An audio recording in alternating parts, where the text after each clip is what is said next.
Ada yang meleset nih dari prediksi aku terkait pemenang FFI 2025. Kalau para eaters, gimana? Apakah prediksi kalian tepat sasaran? Ya udah yuk, kita bahas.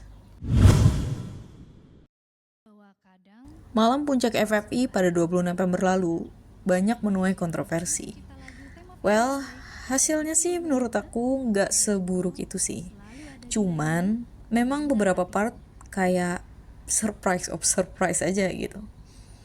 Di video ini, pertama kita akan bahas pemenang FFI yang sesuai prediksi aku, terus yang tidak sesuai prediksi dan yang banyak menuai kontroversi. Yaudah yuk. Oke, yang pertama, sesuai prediksi aku. Sesuai banget ini. Pemenang Piala Citra untuk pemeran pendukung wanita dan pendukung pria terbaik diberikan kepada Ibu Christine Hakim sebagai Maya dalam film Pangku dan Omara Steglal sebagai Jeffrey di film Pengepungan di Bukit Duri. Ini tanpa perlawanan sih, emang deserve banget. Emang yang kayak di video aku sebelumnya aku bilang kan, mereka deserve banget sebagai peran pendukung tuh di film Ibu Maya di film Pangku dan Omara nih di film Pengepungan di Bukit Duri. Emang gila banget actingnya gitu. Terus film Jumbo dalam kategori film animasi panjang terbaik, ini tuh udah kayak absolutely gitu ya. Ya siapa lagi gitu di film animasi panjang kan lawannya. And the one and only Sheila Dara Aisha. Sore tetap dirayakan ya kan. Ini dari segi lawannya di kategori ini menurutku cuman Claresta Taufan sih, Sartika di film Pangku. And finally piala tetap ada di Sore ya. Sesuai dengan prediksiku karena memang bisa dikatakan karakter si Sore di film ini sangat ikonik dan belum pernah ada sebelumnya kan. Terus untuk penulis asli terbaik akhirnya Reza Radian dan Felix Kanesi yang dapat pialanya melalui film Pangku. Sebenarnya aku feeling ini sih yang menang, mereka sih. Cuman melihat lawannya, kategori ini tuh kayak grup neraka gitu. Cuman ya tetap bertekuk lutut lah ya pada cerita yang menggetarkan hati atau melibatkan perasaan. Dan terakhir untuk director terbaik Yandi Lawrence. Ini memang piala deserve banget sih. Yandi Lawrence dalam film Sore ya.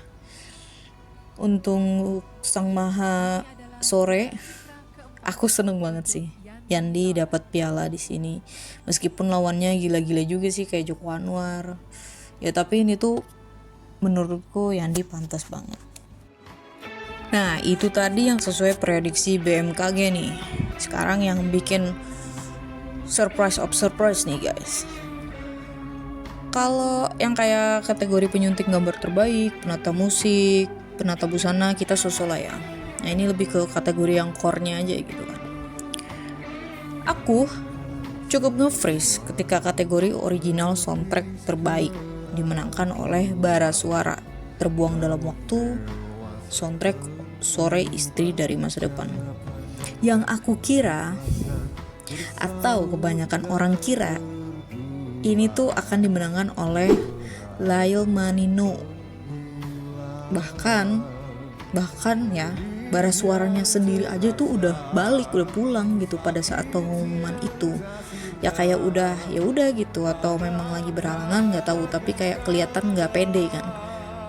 Karena kita tuh kayak ngerasa lagu Selalu Ada di Nadimu dalam film Jumbo itu tuh booming banget, kena banget, kayak ada di mana-mana dan sebagainya.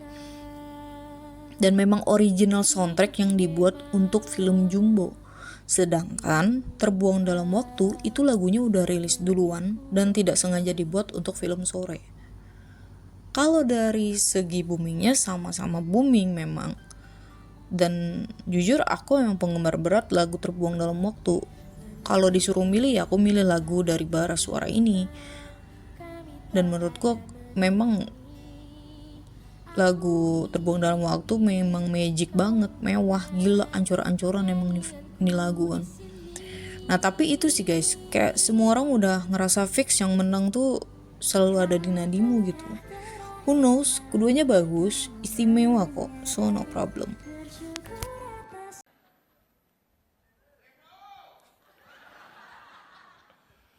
Ringo Agus Rahman dalam film Panggil Aku Ayah.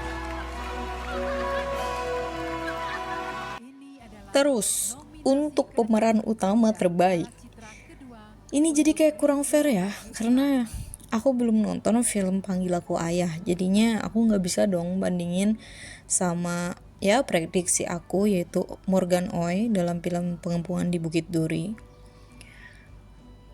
Ringo back to back menang, bukannya nggak boleh sih, bukannya salah, tapi dianya aja sendiri pas speech berlebihan gitu bilangnya kan, buat FFP berlebihan gitu, karena back to back menang pemeran pria terbaik.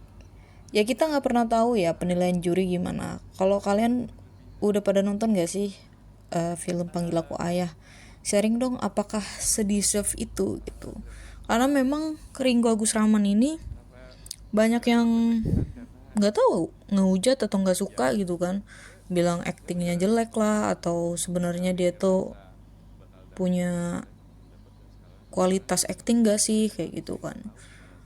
Kalau menurut aku sih di film Jatuh Cinta Seperti di Film-film ya, di tahun kemarin dia juga dapat sebagai pemeran utama pria terbaik. Bagus sih, memang pantas sih dia mendapatkan piala itu gitu.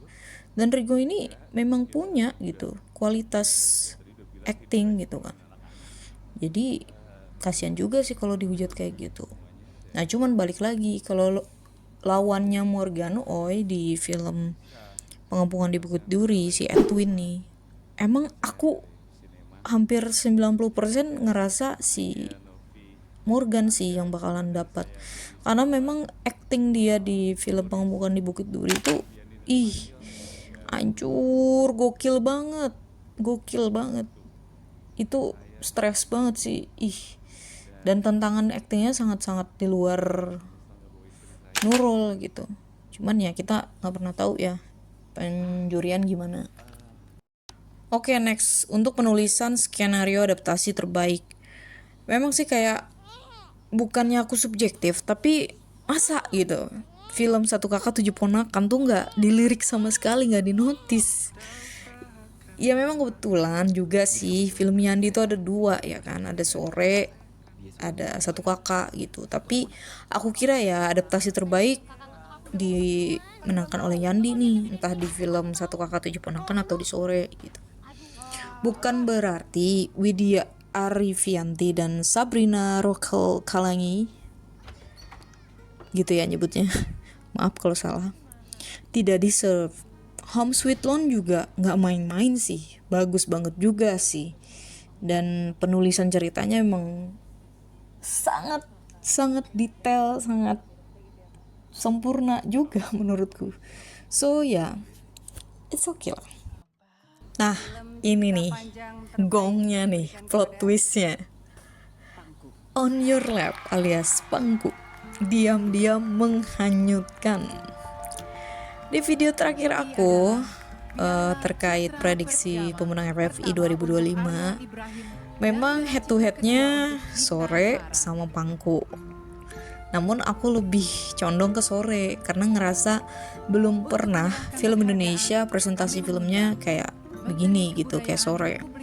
Tapi itu balik lagi, isu kritik sosial, fakta dan kepedihan di realitas yang relevan, memotret sebagian dari hal yang tabu di kehidupan masyarakat, itu tuh memang menjadi nilai plus sih.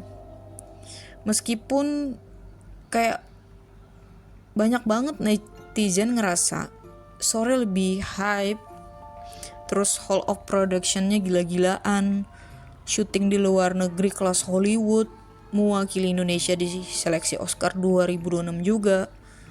Tapi ya inilah selera FFI ya. Menurutku keduanya bagus kok. Pangku juga gak ada obat, So buat aku semua pemenang FFP pasti dipilih juri dengan beribu pertimbangan yang matang, dan pastinya jadi nominasinya aja tuh udah kayak pemenang gitu kan. So itu guys, sedikit recap pemenang FFP 2025. Gak ada sih yang aku kayak gak terima banget gitu atau gimana, gak sih. Ya so-so lah. Ya itu tadi, semua nominasi juga udah pemenang dan pastinya semua udah yang bagus-bagus dan berkualitas. Kita tunggu tahun depan, kita prediksiin lagi. Hope perfilman Indonesia semakin bagus ke depannya, semakin keren-keren. And thank you buat kalian yang udah nonton, udah apresiasi juga. See you next video.